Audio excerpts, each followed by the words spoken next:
Olá, meus queridos, graça e a paz de Cristo, estamos aqui mais uma vez para darmos continuidade ao nosso trabalho de 365 dias andando com Deus. Estamos hoje numa bela quarta-feira, 5 de novembro de 2025. Lembrando que o ano que vem nós vamos parar com o trabalho de devocional todos os dias e vamos falar sobre o de Jó, e será uma mensagem por semana, ok? A gente vai aproveitar muito e estudar bastante. Vamos ter uma semana para podermos saborearmos aí essas mensagens que vão falar sobre o livro de Jó, um livro muito importante até para o nosso crescimento espiritual. Ele ajuda-nos muito, nos ajuda muito. Vamos lá? Eu queria te pedir, antes de tudo, deixa o seu like, aquele ok abençoado aí. Se ok, deixa isso aí, ó. E você que não é inscrito no canal, inscreva no canal, Esse canal aqui é exclusivo para podermos transmitir a palavra de Deus. Aqui nós temos podcast, nós temos aqui vários estudos, várias palestras, E é importante para todos nós aprendermos a palavra de Deus. Vamos lá? O tema de hoje é Lançando 3. Lançando 3. O texto está em Atos dos Apóstolos, capítulo 11, verso 19 até o versículo 30. Vamos ler nossa história? Se você levantar sua mão e segurar o dedo mínimo com o polegar, os 3 dedos restantes podem representar o Pai, o Filho e o Espírito Santo.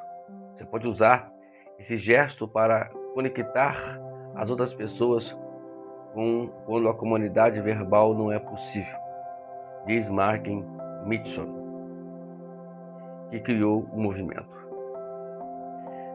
Ele espera que esse sinal possa unir cristãos por alguns segundos e permitir a comunicação e o encorajamento.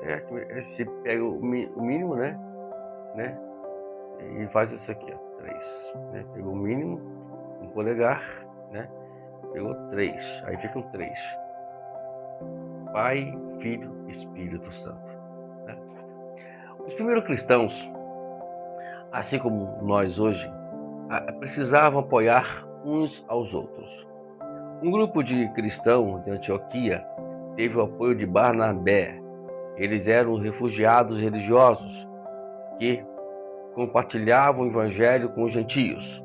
Pelo poder de Deus, muitos deles aceitavam a Cristo, e quando os cristãos de Jerusalém ouviram a notícia, enviaram Barnabé para encorajar a congregação de Antioquia. A presença dele levava uma mensagem: nós apoiamos vocês. Vocês não estão nisto sozinhos. Quando Barnabé chegou, animou todos a continuarem fiéis ao Senhor.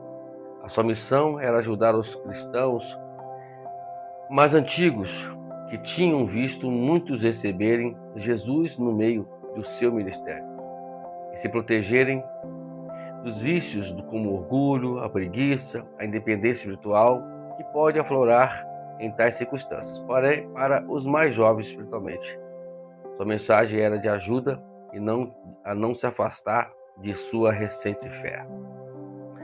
Barnabé era um homem bom, cheio do Espírito Santo e de fé. Com ele, podemos fortalecer outros cristãos, encorajando-os em nossa palavra e vida. Se você pode dizer, não me envergonhe do Evangelho, una-se a outros cristãos, perto ou longe. Seus irmãos e irmãs podem precisar ouvir. Aguente firme, lute o bom combate e mantenha o seu compromisso com Cristo. A finalidade da Trindade, como nós iniciamos aqui, é justamente o papel dela. Ela existe por causa do homem, Então, vamos deixar isso bem claro. A Bíblia não precisava registrar 3 pontos de ação de Deus, porque a Trindade são 3 pontos da ação de Deus, Deus agindo como Pai, Deus agindo como Filho e Deus agindo como Espírito Santo.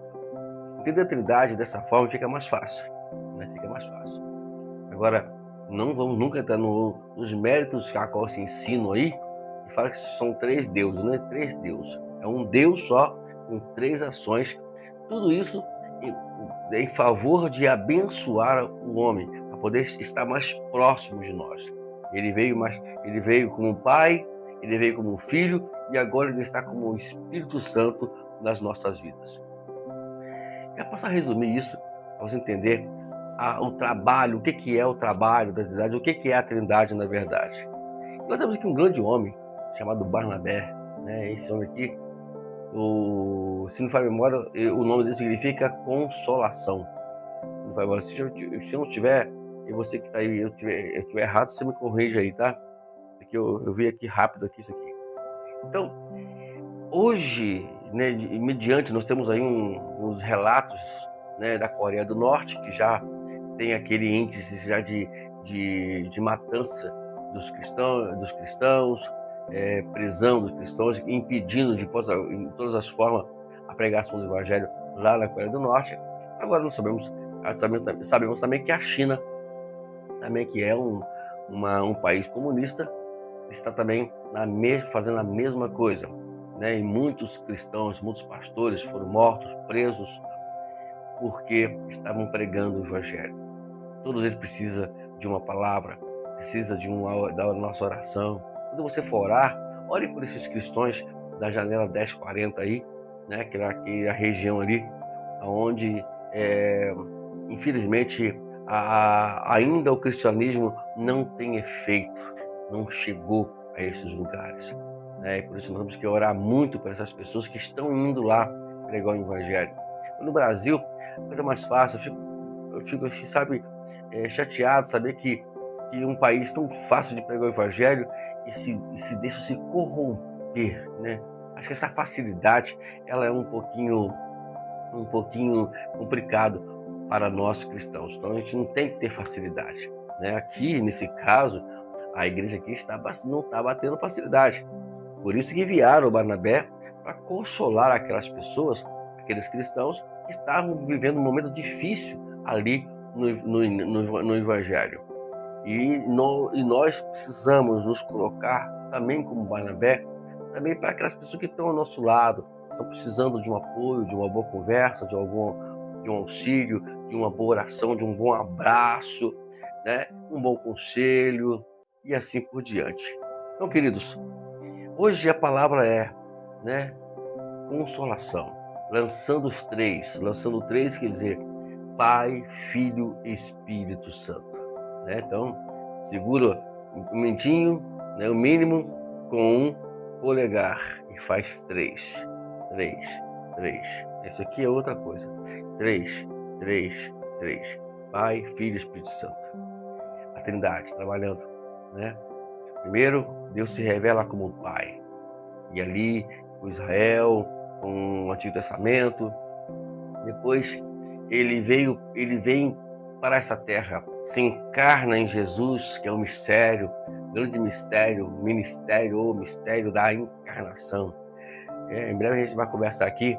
Estou aí com o meu amigo pastor Adriano e estamos para poder traçar todos esses planos falando sobre cristologia. A gente vai ter uma conversa aí de vários pontos aí, de várias partes sobre cristologia, né? Já essa semana já vai entrar no canal já, fica ligado aí, você tem que notificar o sininho, viu? Para você receber as notificações. Então, vejamos aí essa questão da encarnação, ele vem se encarna na pessoa de Jesus, vem como filho, para poder nos dar o exemplo, como nós podemos andar. Depois ele vem como Espírito Santo, para poder estar conosco em todos os dias conosco, até a consumação do século. Então seja essa pessoa para o teu amigo, para o teu irmão cristão. Queridos, é hora de nós lutarmos pelos nossos irmãos, né? Não somente os de perto, mas também os que estão longe. Principalmente esses que estão lá nos países ocidentais, em alguns países da Ásia, da Europa, vamos dizer assim também. E da África, né? Porque ali naquela área da África ali, existem alguns países que agora eu esqueci, exatamente a Nigéria é um deles, né? Que eu me lembro que agora. E outros mais que o cristianismo ele é perseguido. Nós precisamos orar por isso. Busque isso, né? Temos aí a Portas Abertas, né? Que tem e fala muito sobre essa questão da missão, sobre missão, sobre evangelismo. Então, vamos nós agitarmos aí a nossa oração em favor dessas vidas, tá bom? Deus te abençoe. Vamos lá, vamos ao nosso examine? Eu me empolgo, quando eu falo sobre isso, eu me empolgo muito. Hoje eu tô meio fadigado, me perdoe, né? Que a minha pressão deu uma subidinha aí, né? Eu tô um pouco meio cansado, assim, o pulmão. Mas ore por nós aí, tá? Vamos lá. Leia a carta aos Colossenses, capítulo 4, verso 12, para ver como Epáfras encorajava seus amigos cristãos. Leia a carta aos Hebreus, capítulo 10, versículo 25, para saber a relação entre ir à igreja e o encorajamento. Então, tem duas passagens que eu mencionei aqui para você ler. Uma é Efésios, capítulo 4, Colossenses, né, capítulo 4, versículo 12, e o outro é Hebreus, capítulo 10, verso 25. Para terminarmos, considere, né? Hoje, quem em seu mundo precisa de encorajamento? Nós já falamos aqui, né? Pessoas perto de nós e também os que estão distantes. Como o seu estilo de vida e devoção a Jesus podem afetar as pessoas ao seu redor? Muita coisa, né? O nosso estilo de vida de oração, de vida cristã, e eu tenho certeza que vai encorajar muitas pessoas que estão ao nosso lado precisando de apoio e de ajuda. Bom, querido, deixa eu ficar por aqui mesmo. Hoje estou um pouco meio cansado, porque eu acredito que amanhã já vou vir mais reativo, né? A essa situação toda. E vamos ficar aqui, consolar os que precisam, encorajar os que estão necessitados, tá bom? Deus abençoe, até amanhã, e que a bondade e a misericórdia do Senhor nos acompanhem para onde quer que formos.